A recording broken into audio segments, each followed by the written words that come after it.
Okay, let's quickly talk supplements. Supplements is a big topic that gets a lot of questions and a lot of attention in the fitness industry because you got a lot of companies making bank selling people crap. So that's not what this is. I have always been a supplement minimalist over the years, and right here I have a simple document that outlines 6 foundational supplements that we recommend to a lot of women over 40 that come across our path that we work with. So I'm not going to go through the document in detail and then waste your time just reading it with you. I'm going to let you go through that.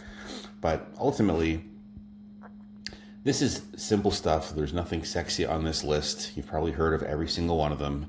You might have even used all of them. You may be even using them all now. Good for you. The key with supplement use is consistent use.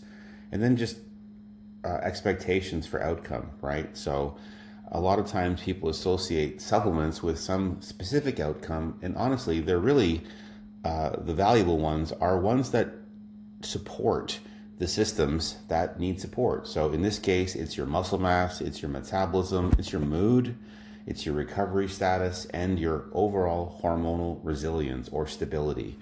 So you don't have to spend a lot of money on supplements. None of these break the bank. And be wary with the supplement industry because there's so much that is sold. And again, there are situational times where other things have benefit. This is a foundational list that really should make up the base of the pyramid, so to speak. So we have protein powder, which really isn't a supplement. I consider this more part of the grocery bill. This is just one of your protein sources. Excuse me. You got chicken and beef and eggs, so on and so forth. If you can get all of your protein from just solid food sources, that's fine. You don't need to use protein powder. But, a lot of people, protein powder makes up the difference here and there, right? So protein powder we have in here. We have creatine monohydrate.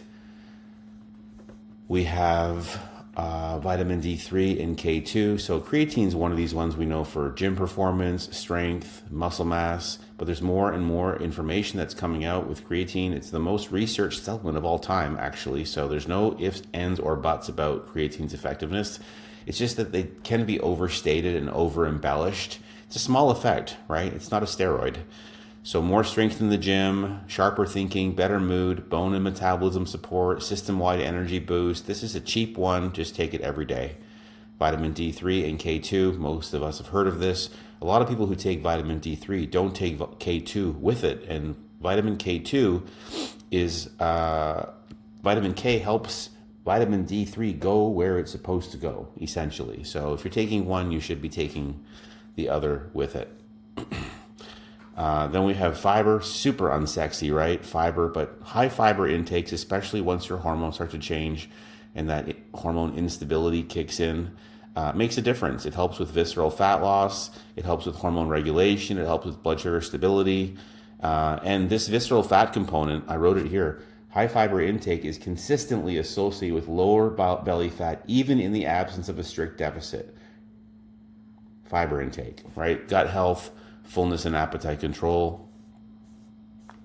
And then fish oils, of course. These are the essential fats that we know as omega-3s.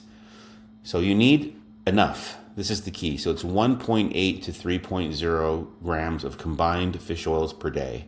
So I like the Revive one or any other high concentration one. Nordic Naturals has one because you don't need to take a lot of capsules to get that. In a standard over-the-counter fish oil, this is like 6 to 10 pills per day. In something like Revive, it's like 2 or 3, I believe.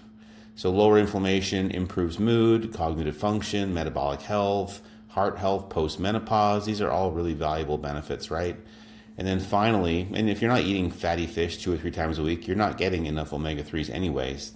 It wouldn't be possible unless you were supplementing them. So you likely need to supplement them. And then the honorable mention is magnesium. And I mentioned this one just because of how much it does, right? And its effect on stress, on nervous system regulation, on sleep quality, things like that. So better sleep, cognitive clarity, stress and recovery, insulin sensitivity, hormone support. That's really it, right? So this is the 5. You can go through them in detail. You don't obviously have to use these brands. These are just sample brands that are high quality. but this is the justification, purpose, dosage, benefits, bottom lines for 5, really 6 simple supplements. All right.